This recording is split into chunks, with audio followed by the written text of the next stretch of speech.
3, 2, 1. ¿Qué tal? Muy buenas tardes. Sean bienvenidos, bienvenidas a Punto y Coma.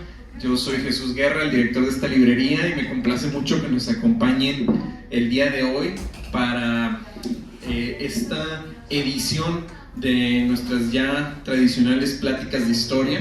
Es una iniciativa que empezamos siempre de la mano de nuestro amigo, colaborador, colega David Canales, para hablar de nuestra historia aquí en Monterrey, en el noreste. Particularmente nos estamos juntando el último jueves del mes para tratar un tema distinto. La vez pasada fue la batalla de Monterrey. Hoy vamos a estar hablando de la industria de papel en Monterrey, particularmente a través de un caso que David le tuvo la oportunidad de investigar y de publicar un libro al respecto, que es la empresa Green Paper. No siempre fue Green Paper. Ya vamos a estar platicando un poquito de esa historia. ¿Son qué? ¿80 años? 80 años, el año pasado. Entonces, pues muchas gracias por acompañarnos. La idea es que es una plática amena, se valen preguntas, se valen anécdotas, y aquí vamos a estar con David. Entonces, pues muchas gracias por acompañarnos, y David, muchas gracias por convocarnos. Bueno, pues muchas gracias a ustedes por ser puntuales, se agradece mucho. Hay gente, ahí están avisando que ahí vienen en el tráfico, pero siempre es importante honrar la puntualidad.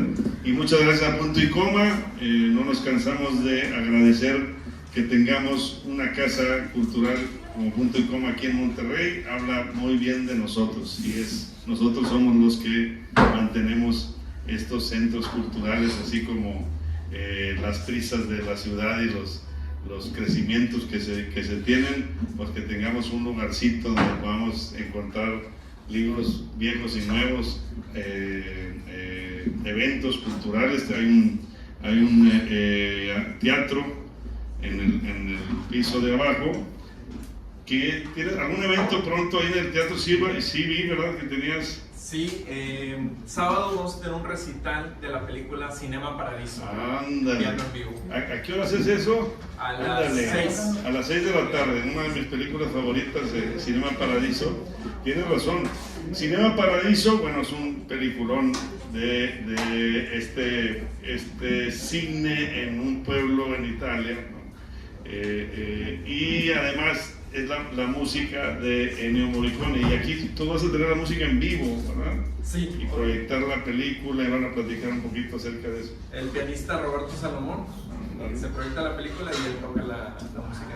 Sábado 31 a las 6 de la tarde. Es correcto. Y cuesta... Tiene un costo de 300 pesos. 300 pesos.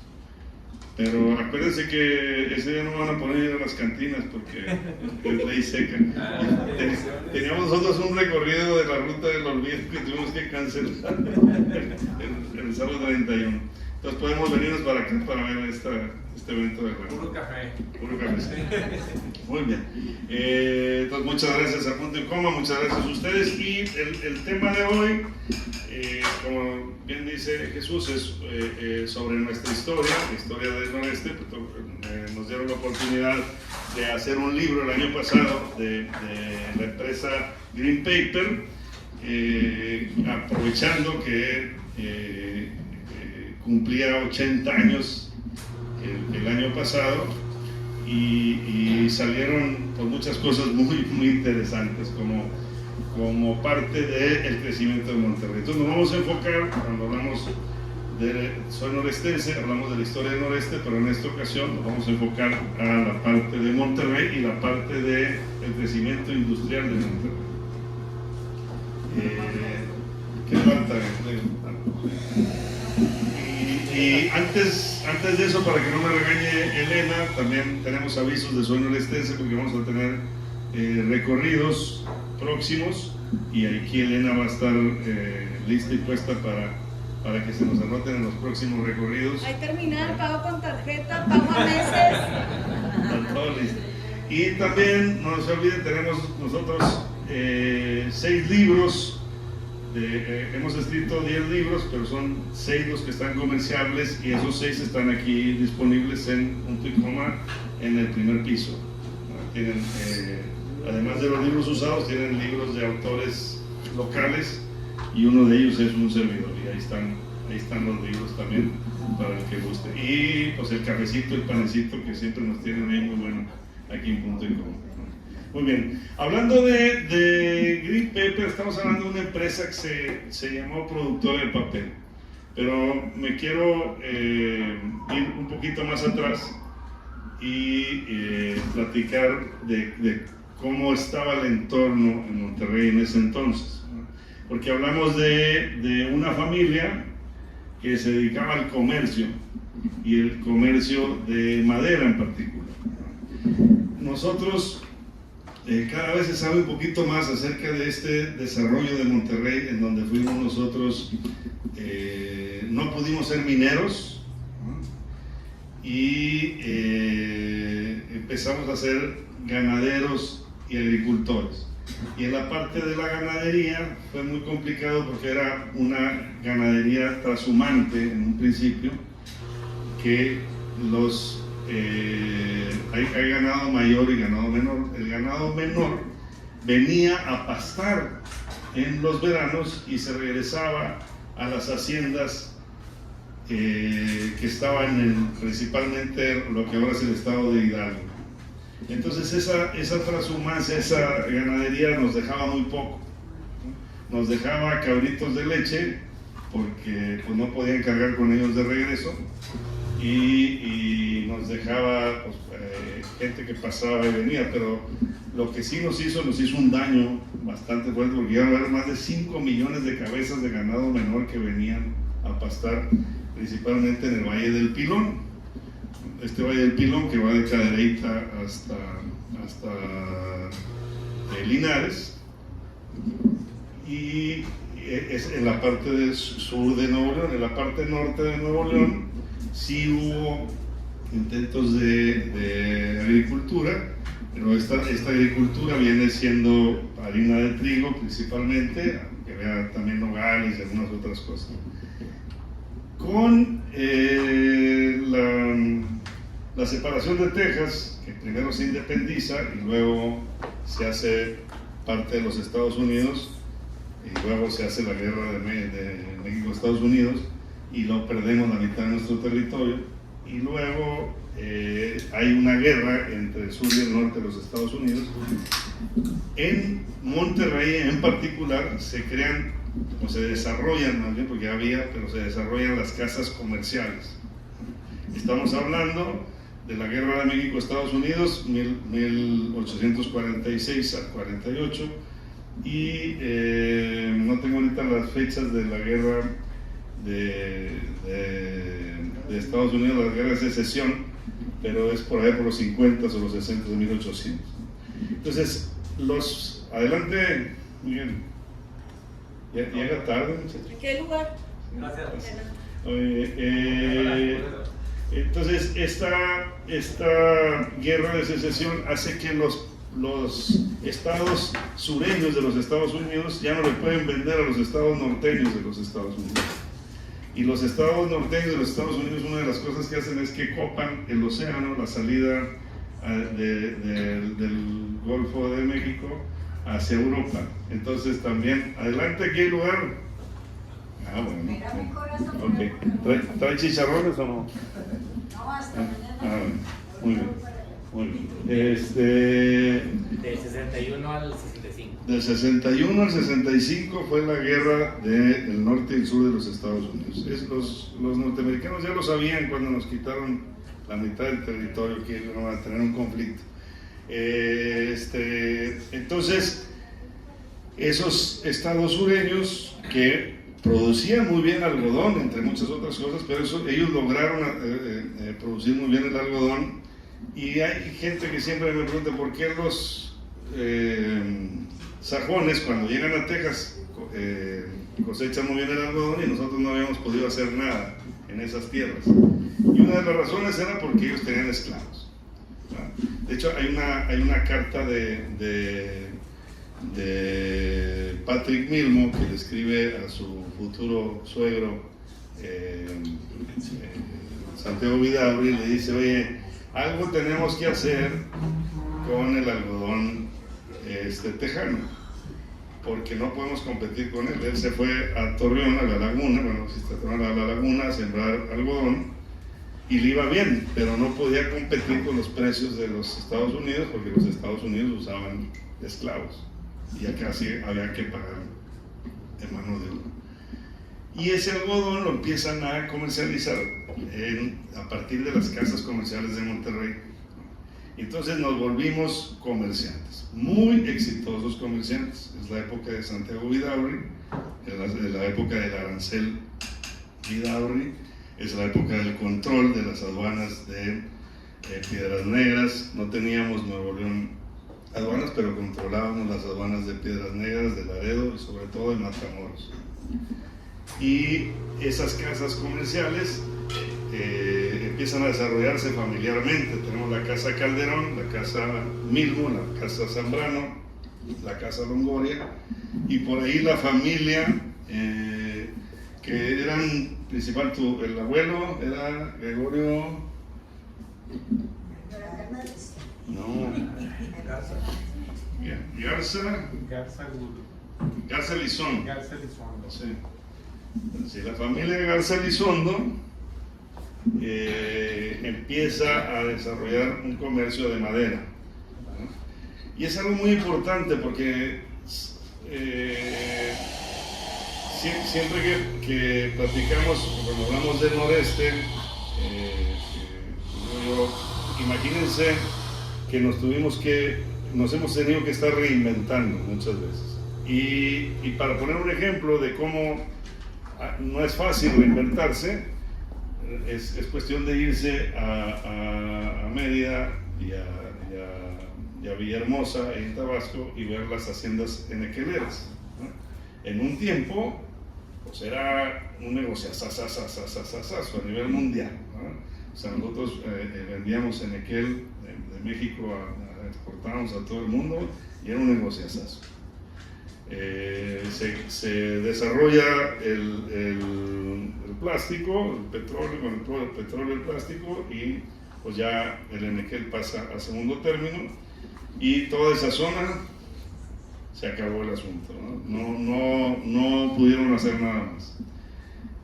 Y nosotros aquí nos hemos estado reinventando cada vez, y esa es parte de lo que la historia nos enseña. Entonces, cambiamos a poder ser comerciantes, y muy buenos comerciantes. O sea, gente que las pláticas de los hermanos era que iban a negociar el abasto de madera, primero a Durango, después a Chihuahua, después iban a Tenquique, allá en Jalisco, en Michoacán, y estalla la Segunda Guerra Mundial.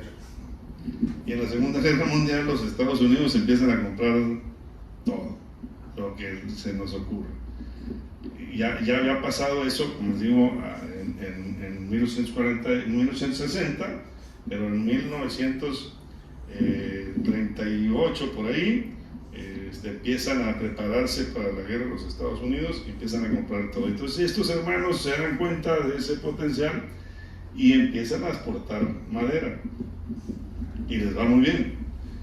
Pero aquí hay otra cosa que hicieron estos familias comerciantes, que lograron hacer dos cosas. Una, yo les llamo ese boom comercial. En vez de gastárselo, lo que hicieron fueron dos cosas muy importantes. La primera es enterrarlo, o sea, comprar terrenos. Y entonces vemos lo que ahora está sucediendo con todas la periferia de Monterrey, pues son propiedades de familias que supieron invertir en compra de terrenos los excedentes que tenían de un buen comercio. Y la otra fue que buscaron la industria. Entonces, ¿en qué momento nos convertimos en buenos comerciantes? Porque ahí siempre, para que las cosas sucedan, no es nada más la oportunidad, sino también tomar esa oportunidad y prepararse para lograrlo, ¿no? Hablamos de esa oportunidad que nos daba la guerra de los Estados Unidos, pero pues había que tomarla y lo pudieron haber tomado gente de Chihuahua, que tenían madera, o gente de Sonora, o gente de Jalisco, gente de Veracruz. La tomó gente de Monterrey. Y luego igual, en el comercio de la Segunda Guerra Mundial, pues, tenemos a estas mismas familias que se van desarrollando para aprovechar esa oportunidad. Y con la madera, los proveedores de las maderas estaba la celulosa.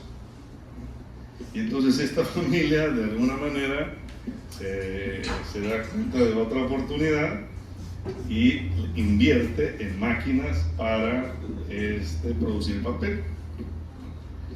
Y son de estas empresas que van de la mano con las empresas icónicas que conocemos nosotros. Nosotros nos hicimos industriales a base primero de la tela,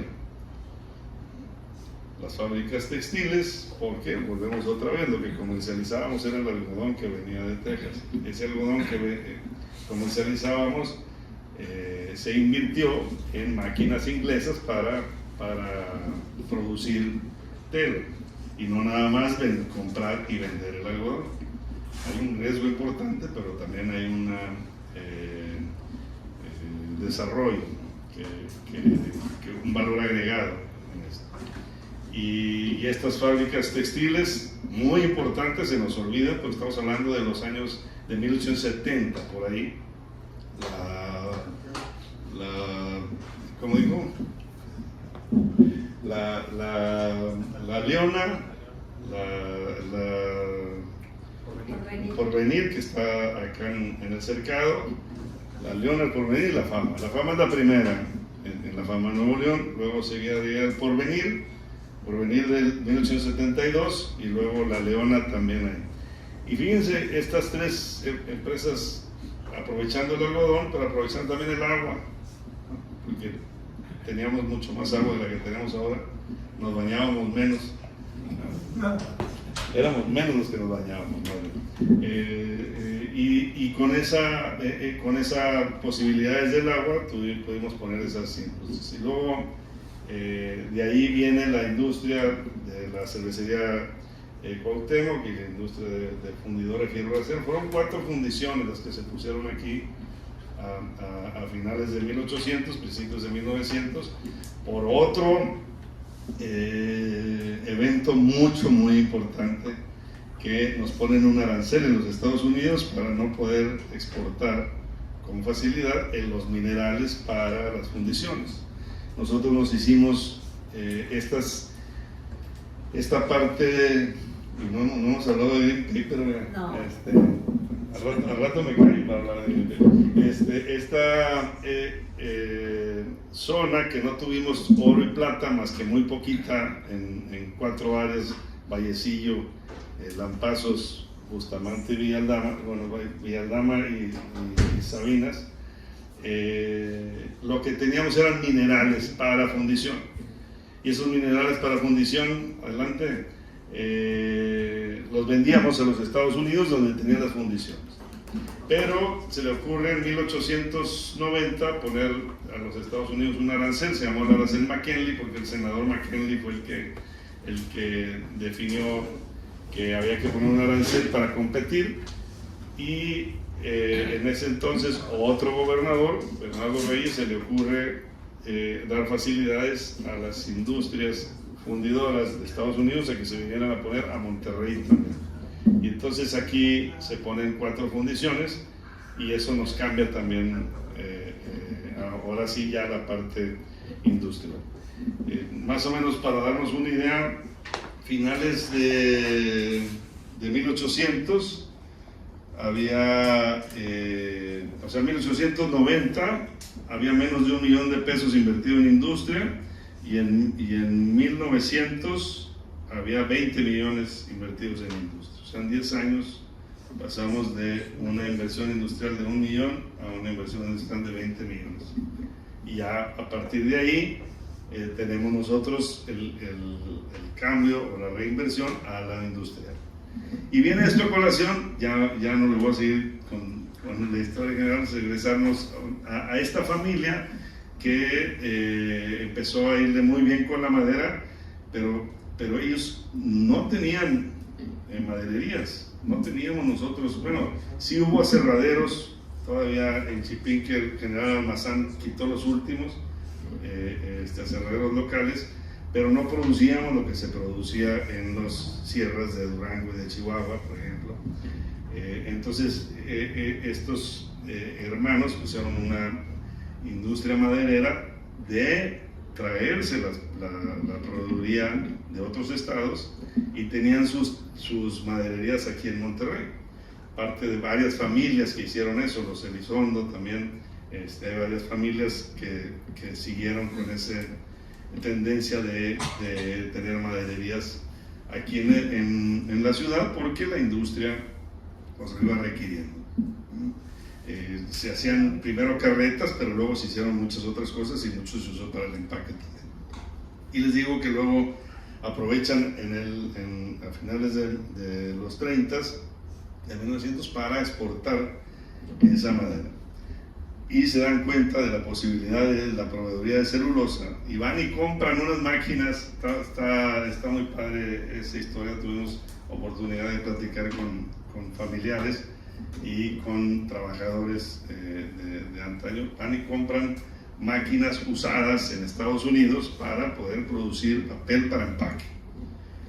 Y una de esas máquinas, bueno, esas máquinas eran más o menos de principios de siglo, o sea, las compraron en 1940, pero eran de 1904, 5 y 6 por ahí.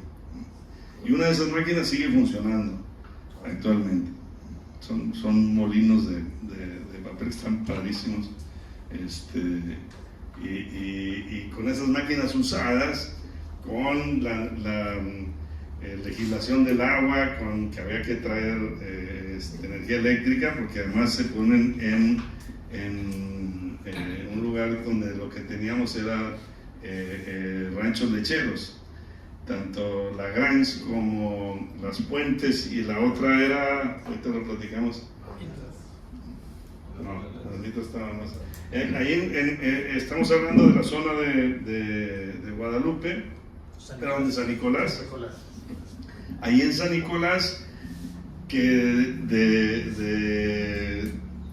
debió haber tenido mucha agua, porque para empezar, ahí el Nogalar eran nogaleras, o sea, todo lo que conocemos como la avenida Nogalar eran nogaleras ahí, y ahí se estableció el ejército de los Estados Unidos, abajo de los árboles de los nogales.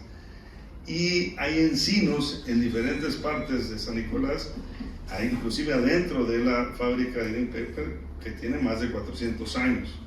Son encinos bastante grandes. Ahí hay una placita entre Nogalar y Félix U. Gómez, que es la colonia Nogalar, y ahí en el parque hay 5 árboles que están registrados de encinos, que me pasó una cosa muy curiosa, porque cuando supe que había encinos, pues me fui a buscar y llegué al parque pues ahí te estacionas en Nogalar, le das la vuelta antes de llegar a Félix U. Gómez, y ahí hay una colonia y un parquecito, y ahí en el parque yo estaba fascinado viendo los encinos, y estaban unas señoras caminando por ahí, y dicen, ¿qué va a hacer con los árboles? Dije, no, pues yo nomás vengo aquí a disfrutarlos. Es que ya les dijimos que los quiten. ¿Cómo? Si al revés, yo venía aquí para ver. Es que una noche en un ventarrón se cayó una rama, es peligrosísimo, decía la señora. Bueno, pues no podemos luchar contra eso. Pero ahí los tienen en esa parque. Ahí en el terreno de Green Paper hay varios nogales que están registrados por el municipio como pues, un patrimonio importante, digo, más de 400 años. Y como también los ranchos lecheros pues, requerían de mucha agua, o sea, es una zona que irrigaba, debe haber habido varios fuentes de ríos a partir del cerro del Topo Chico y que se irrigara para allá.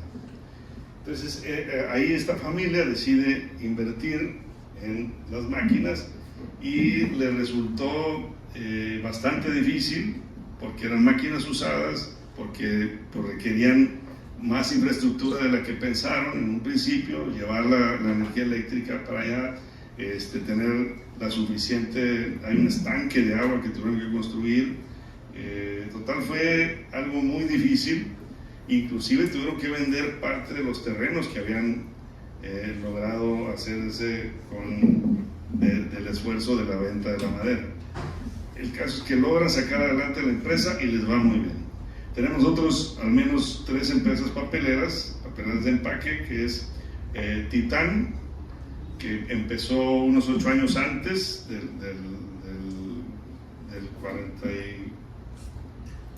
44, que es esta, o sea, en el 37, 38 está Titán, y Papelera Maldonado, que entiendo, no supe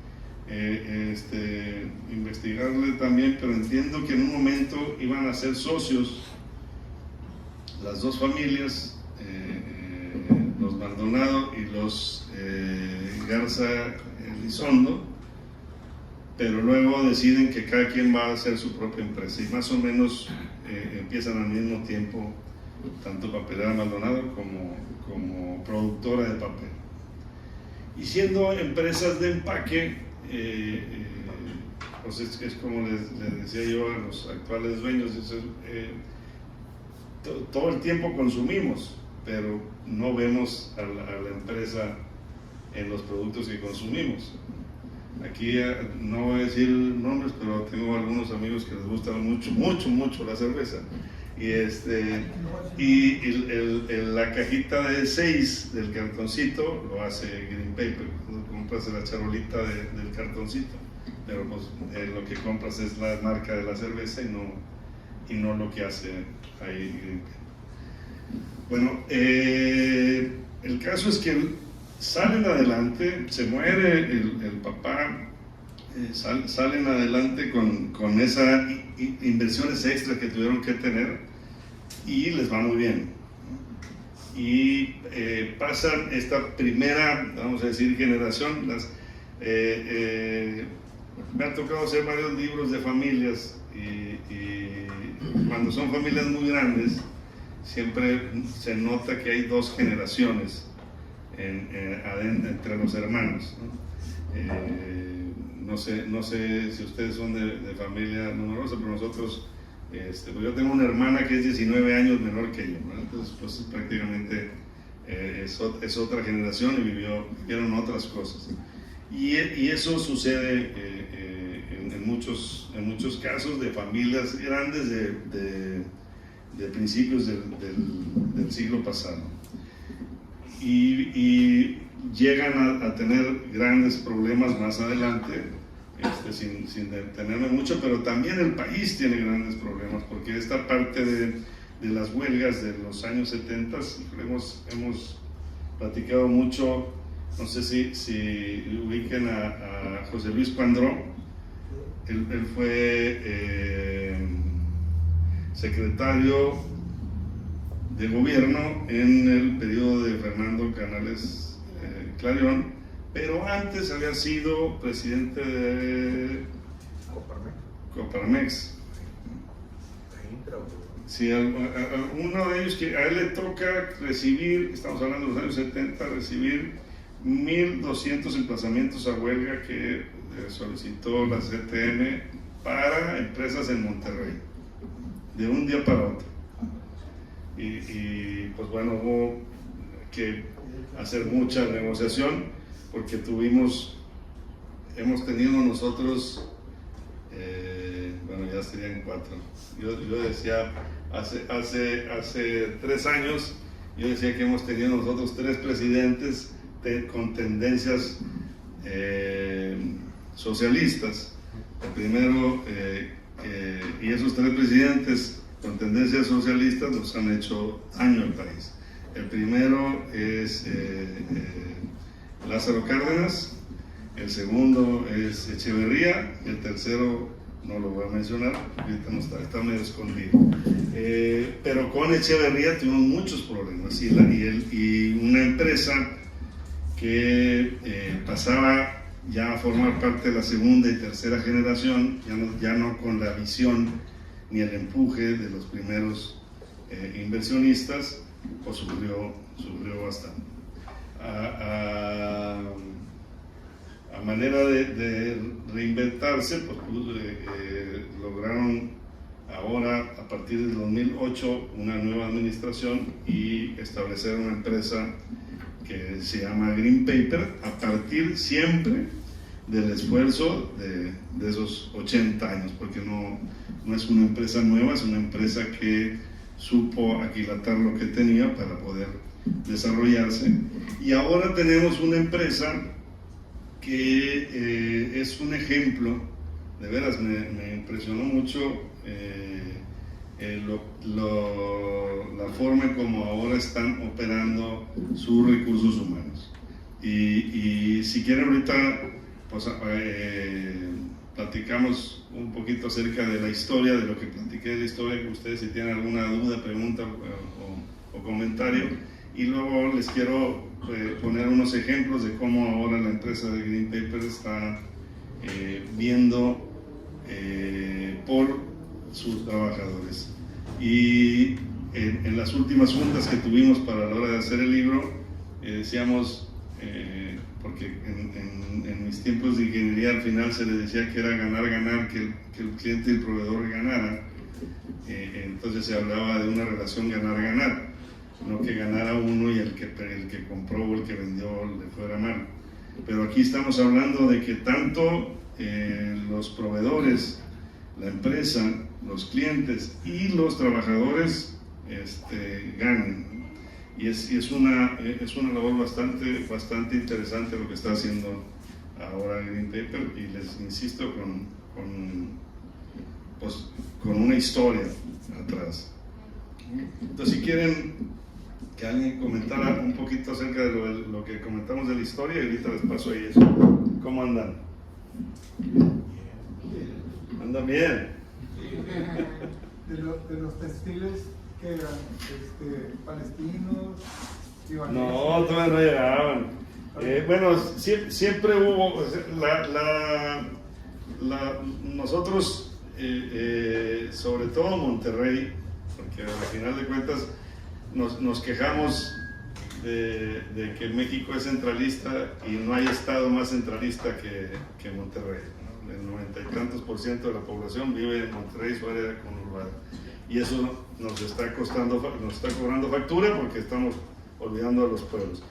Y hemos tenido mucha migración, todos somos migrantes, ¿no? en algún grado o en otro. La parte fuerte no debería decir árabes, porque pues, no es lo mismo iraquíes, libaneses, palestinos y otra región, pero vamos a simplificar un poquito la explicación. La parte fuerte vino, estamos hablando pues, de los años 70 por ahí, cuando se recrudece la lucha con los católicos en esa zona. Entonces, a lo mejor un poquito antes, empiezan las familias católicas que vivían en las zonas árabes, tuvieron que emigrar, y pues muchos llegaron aquí a México siendo un país católico. Y esas familias pero vienen más en la parte comercial de las telas. Aquí estamos hablando de 1870. En donde las casas comerciales deciden invertir en máquinas inglesas. Estamos hablando de empresas inglesas que le interesaba vender maquinaria. Todavía ahí, en uno de las platicadas que tenemos recorrido a la Villa de Santiago. ¿Cuándo es el recorrido de Santiago? El domingo 8. El domingo 8 de junio tenemos recorrido a Santiago, y en el recorrido de Santiago vamos al Porvenir, y ahí en el Porvenir tienen máquinas no de las primeritas, pero sí de principios del siglo pasado, que les hemos insistido a ver si podemos echar a volar una para que se viera ahí cómo funcionaba. Es impresionante el equipo mecánico que tenían, porque pues era hacer telas de diferentes colores, y la alimentación de los hilos y todo eso es bastante interesante. Pero son los mismos comerciantes que hicieron eso. Hablamos de familias Rivero, que después los González, también entraron los Yaguno, que eran los Cantú Treviño, que lo lograron los Yaguno y los Pozas, los que hicieron esas fábricas. Una de esas fábricas de La Leona se convierte en Arca. Sí. O sea, es más, a los Yaguno les toca la inversión del cambio de algodón a poliéster, y les va de la patada porque por una devaluación. Entonces tienen que vender ahí. Pero esa era la fábrica de La Leona, que primero era algodón, y vieron la necesidad de que ya venía lo sintético, y hacen esa inversión de maquinaria, y en el proceso de la llegada de la maquinaria les pega la devaluación de López Portillo, del cambio de Echeverría a López Portillo. Ahí les da como efecto. Pero sí, esa es la parte de la industria textil. ¿Cómo andan, Miguel? Queríamos platicar de los recursos de Al final, recursos humanos de lo que tienen ahora. Ajá. Sí. Ahorita se los platico. Hay una cosa bien importante que me di cuenta en el libro, que no le dimos las gracias a la empresa JD. Tenemos a Jesús Castillo, que es entre los dos hicimos el libro, y luego hasta hace poquito sí me hicieron el favor de poner que el libro lo hizo David Canales, pero lo hicimos juntos. Toda la parte pues es un libro con mucha imagen, y lo intentamos hacer como parte de poner a Green Paper en la posición de que puede ser hasta un catálogo de sus productos, que tuvimos que hacer mucha parte artística, y todo eso se hizo a través de JD Mercadotecnia. Buenísimos, ¿no? Y ahí los tenemos. Bueno, si quieren, entonces nos vamos cuando quieran platicar, aquí encantados. Pero nos vamos a la parte que les decía de recursos humanos. Hay una parte que yo he notado mucho en las empresas grandes, que se enfocan mucho en el recurso humano. Yo trabajé en la industria 35 años, y a los empleados no nos pelaban mucho, ¿no? Esos 35 años. Pero acá hablan de una empresa, dice, por el bienestar de nuestros colaboradores, y tienen un plan que se llama Por Ti. Green Paper dice: por tu bienestar físico y emocional, por tu bienestar económico, por tu bienestar social y por tu bienestar profesional.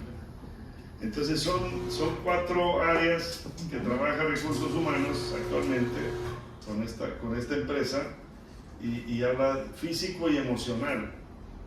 O sea, ¿quién le importaba cómo estaba mi físico y mi emocional en el trabajo? Tú, bueno, llega, trabaja y ponte a cumple, y que te vaya muy bien. Por tu bienestar profesional, todos están capacitándose. Luego, por tu bienestar económico, todos tienen plan de desarrollo económico, y hay metas muy claras para cada uno de los puestos. Y por tu bienestar social, tienen programas en donde involucran a las familias en proyectos de desarrollo social. ¿no? Como lo hacen en Chamosa, ¿verdad? Más o menos. Más o menos. Entonces, hay un cambio administrativo que hicimos en el 2008, y lo que platicando con los trabajadores y los empleados que vivieron ese cambio, la parte más importante se hablaba de las métricas, no se medía nada, y lo que se medía mal y se medía a destiempo. Y eso también me ha tocado ver mucho en las empresas, que hablan de ciertos números, pero hablan de números fuera de contexto, ya cuando ya pasó. Hace cuando estamos hablando de cómo nos fue en las ventas en mayo, y estamos en el 18 de junio, hablando de cómo nos fue en las ventas en mayo, pues ya no va, ya estamos en otras situaciones. Y aquí se enfocaron mucho en esas mediciones, ¿no? Y es una empresa que se ve mucho ese cambio. Entonces, como les digo, la primera parte es esa vocación comercial que se cambia a una vocación industrial, muy importante, encontrando áreas de oportunidad. Y no fue nada fácil. Platicaban, por ejemplo, que en un tiempo se pusieron a hacer, sin que así lo hubieran planeado, porque la máquina no daba la calidad suficiente, empezaron a hacer papel para envolver tortillas. Y ya después fueron encontrándole, y ya fueron sacando ya productos de mayor calidad, y ya que pudieran vender más.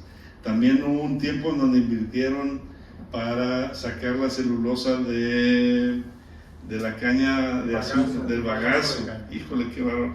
Y sacaron fondos de un apoyo para innovación Del Exim Bank. del Exim Bank, para poder traerse esos procesos, y se traían la caña de azúcar de Zacatecas. De Ciudad Mante. De Ciudad Mante. Sí, ese fue un crédito que nunca se pagó a Estados Unidos. Digo, precisando. Sí, era pensado en eso, de que iba a ser una inversión para poder sacarlo. Sí, porque el bagazo le da muy buena calidad al papel vidrio, a la flauta de la caja de cartón. Y lo pedía mucho cartón titán. O sea, el cartón titán no les compraba porque no lograban darle la fuerza. Era para mejorar la fuerza. ¿no? Y entonces encontraron que si lo hacían a través del bagazo de la caña de azúcar, recordemos que la caña de azúcar, el proceso se apachurra para sacar el aguamiel, que después sería azúcar, y lo que queda de ese era el bagazo, que se usaba para meterlo, para hacer celulosa, y con esa celulosa luego hacer el papel. Correcto. Sí. Y se encontraron con muchos problemas en el desarrollo. Uno de ellos es que es carísimo y dificilísimo traer esa... Pero también al principio se regalaba, David, el bagazo. El ingenio lo regalaba, luego ya lo empezaba a vender porque servía como combustible. Entonces dejó de ser costeable. Y los fletes desde Ciudad Mante y los manejos. Me tocó entrevistar a gente que ya está jubilada, pero a nosotros nos traían de 12 años y nos ponían a bajar pacas de bagazo pesadísimas para meterlas ahí en un área, y luego se les quemaban, porque pues el bagazo al final de cuentas se tira alcohol, se fermenta, se hace alcohol, y con los solazos ahí hubo varios incendios que sucedieron. Pero pues son historias de empresas que quieren buscar soluciones. Y agrego algo, era muy contaminante el cocer la celulosa. Había un licor negro que contaminaba mucho a las colonias de los alrededores, ¿verdad? Y hubo mucho problema. El agua ha sido siempre un tema para esa zona, aunque sí hay agua, pero no para uso industrial. De hecho, ahora tienen ahí convenios con Agua y Drenaje para comprar aguas residuales para el uso del papel, y traen un programa. Es otra cosa de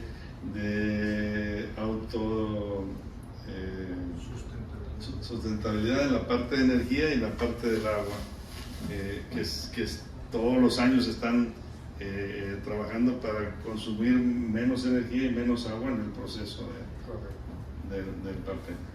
Y pues, el papel, como decíamos, pues viene junto con toda la industria. Cuando hacemos el recorrido caminando por Monterrey, que algunos lo han hecho, Que hay el 14 de junio. y el 14 de junio tenemos uno. Ahora ya lo estamos haciendo en camioncito, porque No, ese es en. esa es Zapata. caminando.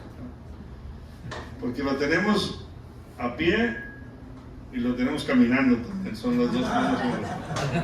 Ahora lo tenemos también con transporte para aprovechar un poquito más el tiempo, pero como siempre digo, es de bajadita. Y ahí platicamos, porque pasamos por la casa de don Eugenio Garzazada y platicamos acerca de cómo se fue desarrollando la industria. Y decimos, pues primero quisieron traer la cerveza con Joseph Snyder, que nadie les da el crédito más que los Rivero, porque son descendientes de este Joseph Snyder, que tenía la cerveza en San Luis, Missouri. Y luego pues donde ponen la cerveza y se hace todo lo de vidriera, que fue también todo un desarrollo del vidrio. Hay una historia de cuando Vitro se hace del control de prácticamente todo lo que se fabricaba de vidrio a nivel nacional, que vienen unos italianos y querían poner una planta de vidrio. Y dice, no, pues esta planta de vidrio es porque ustedes no tienen vidrio tintado, son vidrios de colores.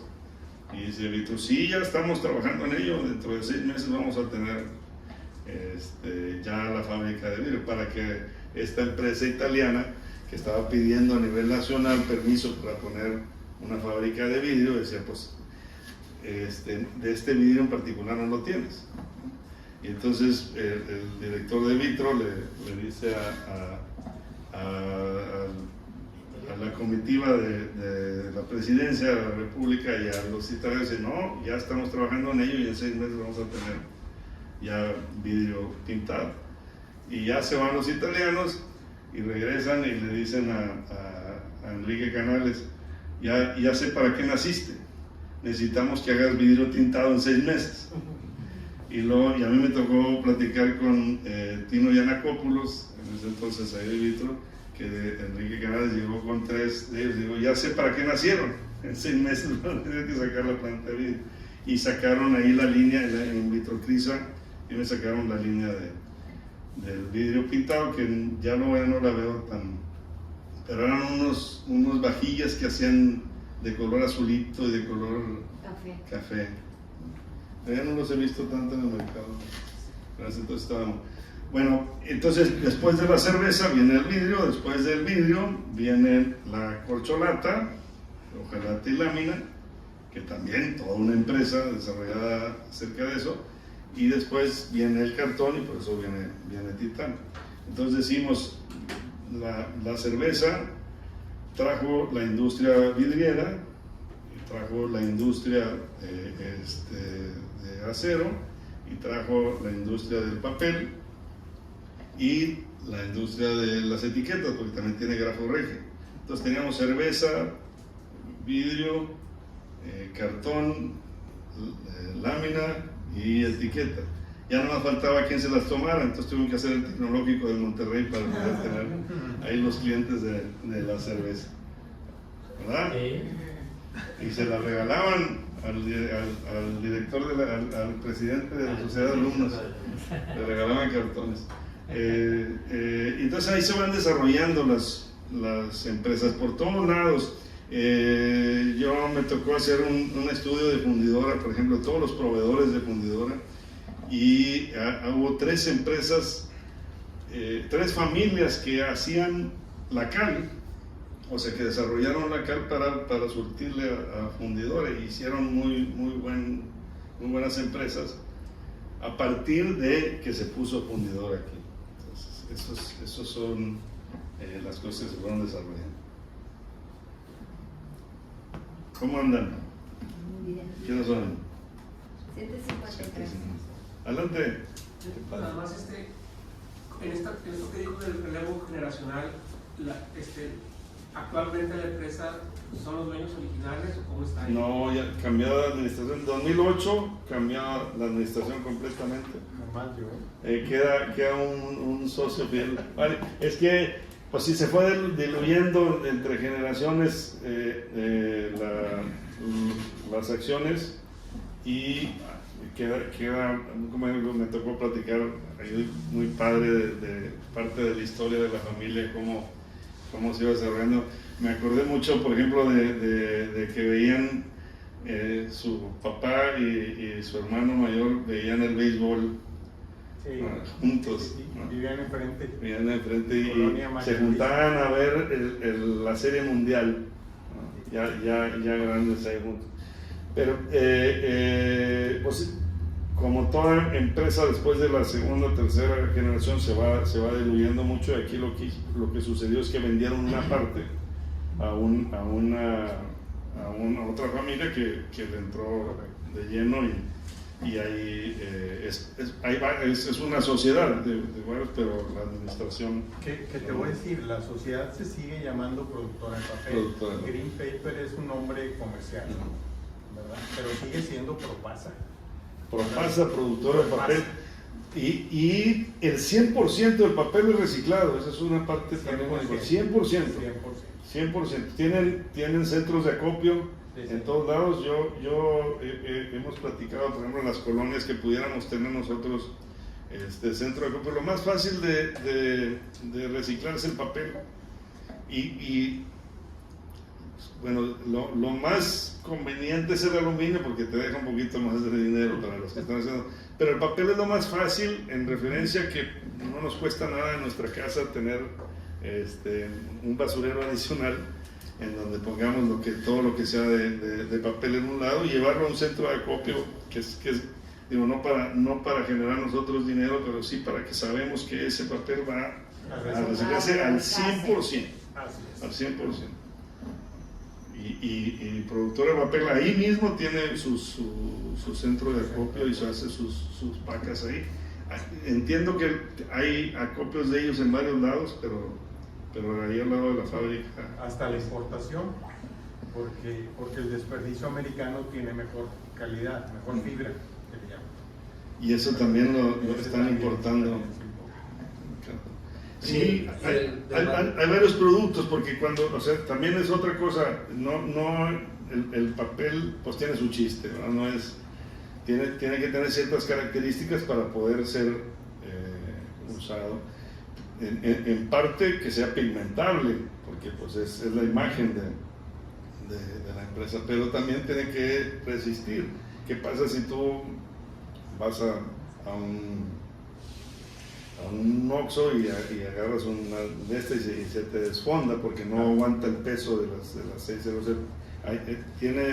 Es ingeniería ahí que está muy bien aplicada. Entonces, que si tenían el dato del porcentaje de producción que se hace, no sé, anual, de lo que se acopia o lo que se recibe aquí en México Nacional y lo que tienen que... de importación, creo que no lo... Ahí hay varias, en el libro hay varias estadísticas, pero no creo que sea que venga qué porcentaje es importado. Es interesante. Sí, me da. Ahorita son 3 líneas de producción. Son 3 máquinas. 3 máquinas de producción. Empezaron con 2 y ahora tienen 3. La segunda la modificaron completamente. Sí. Y la primera sí sigue funcionando y la tercera pues es una nueva. Ahora también ya hacen materia prima para cartón corrugado. Sí, o sea, la verdad es que se siente bien padre. Es una empresa que pues me tocó estar ahí entrevistando y las oficinas son abiertas y cada quien está haciendo su chamba, ¿no? Está muy padre. Sí, y empezó como bien dijiste, haciendo papel para envoltura de tortillas. Olía bien feo en aquellos años, ¿no? Pero le daba sabor a la tortilla. Ya venían con su... Sí, porque era hecho de un desperdicio, un reciclado muy económico, muy lo más.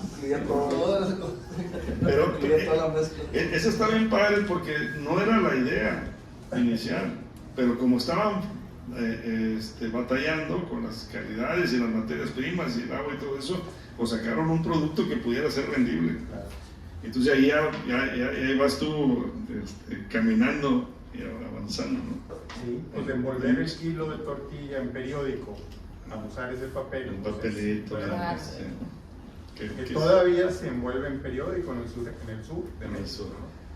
Sí, aquí ya está bien, tiene su papelito con su diseño de la luz y de algunas otras tortillas. Así es.